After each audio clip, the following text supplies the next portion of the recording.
Good morning. Ngasi irai numit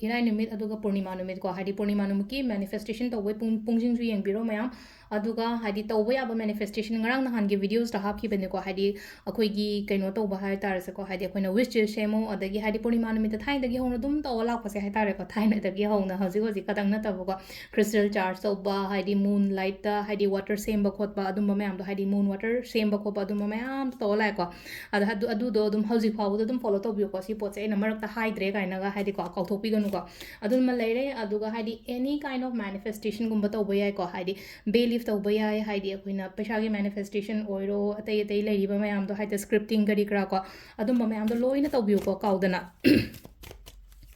ado kaino ko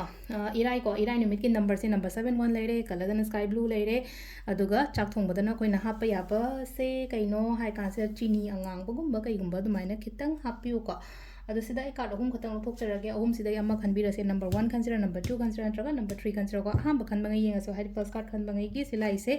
aingonda hai tar ko positivity amna oi ko ngase positive hai tar ko hai positivity lots of positivity hai tar ko ai akoi bada leiba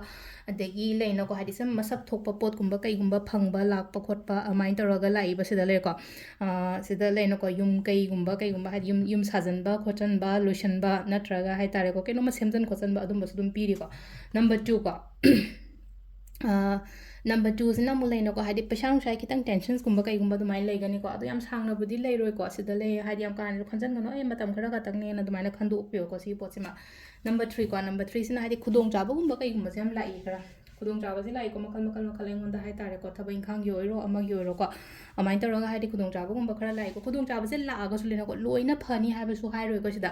khara ma phabi ai khara ma phatabe adun hadi thab amak ta lai na khala se business ma ta udoi ne na khala se